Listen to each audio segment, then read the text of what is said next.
Welcome to KRR kitchen. இன்றைக்கி நம்ம கிச்சனில் வெங்காயம் தக்காளி பழம்லாம் இல்லாமல் 2 நிமிஷத்தில் செய்கிற மாதிரி நல்ல ஒரு அருமையான சட்னி ரெசிபி தான் பார்க்க போகிறோம். ரொம்ப ஈஸியாக செஞ்சிடலாம். அதே சமயம் பார்த்திங்கன்னா இட்லி தோசை கூட வச்சு சாப்பிட்றப்ப இந்த சட்னி டேஸ்ட்டு ரொம்பவே அருமையாக இருக்குங்க.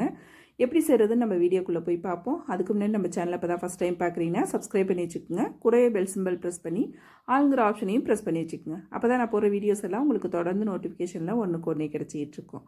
இப்போ வாங்க இந்த சட்னி ரெசிபி எப்படி செய்கிறதுன்னு பார்த்தலாம்.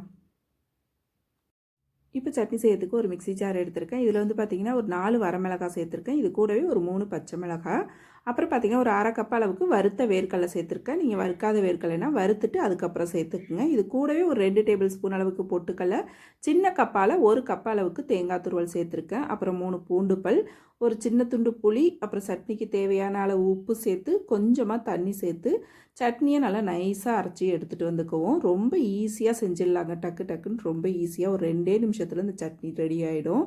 டேஸ்ட்டும் ரொம்ப அருமையாக இருக்கும். இப்போ சட்னி அரைச்சி எடுத்துகிட்டு வந்துட்டு ஒரு பாத்திரத்துக்கு மாற்றிக்கிறேன். இந்த சட்னி பார்த்திங்கன்னா கொஞ்சம் நல்லா தண்ணியாக வச்சு சாப்பிடும் போது தான் டேஸ்ட்டு ரொம்ப அருமையாக இருக்கும். அதனால் தண்ணி கொஞ்சம் தாராளமாகவே சேர்த்து கலந்துக்குங்க.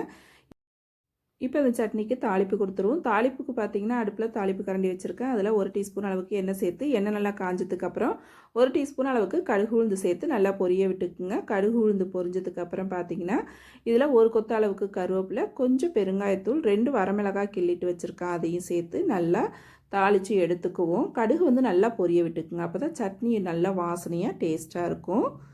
இப்போ கடுகு பொரிஞ்சதுக்கப்புறம் மற்ற பொருள் எல்லாத்தையும் அடுப்பை ஆஃப் பண்ணிவிட்டு சேர்த்துக்குங்க. சேர்த்து நல்லா ஒரு தடவை கலந்து விட்டு இந்த தாளிப்பை நம்ம சட்னி கூட சேர்த்துக்குவோம். இப்போ தாளிப்பை வந்து பார்த்திங்கன்னா சட்னி கூட சேர்த்ததுக்கப்புறம் நல்லா ஒரு தடவை கலந்து விட்டுருங்க. அவ்வளோதான், நம்மளோட சட்னி பாருங்கள் ரொம்ப அருமையாக சூப்பராக ரெடி ஆகிடுச்சிங்க. நல்லா இட்லி தோசையில் தாராளமாக ஊற்றி சாப்பிட்டு பாருங்கள். டேஸ்ட்டு ரொம்பவே அருமையாக இருக்கும். கண்டிப்பாக இந்த சட்னியை நான் இன்றைக்கி சொன்னது போல் ட்ரை பண்ணி பாருங்கள். ரொம்ப ஈஸியாகவும் இருக்கும், டேஸ்ட்டாகவும் இருக்கும். ட்ரை பண்ணி பார்த்துட்டு எப்படி இருக்குன்னு எனக்கு கமெண்ட் பண்ணுங்கள். என்னோடய ரெசிபி பிடிச்சிருந்துன்னா லைக் பண்ணுங்கள், ஷேர் பண்ணுங்கள். மறக்காமல் நம்ம கேஆர்ஆர் கிச்சனை சப்ஸ்கிரைப் பண்ணி வச்சுக்கோங்க. நாளைக்கு வேறொரு ரெசிபியோடு சந்திப்போம்.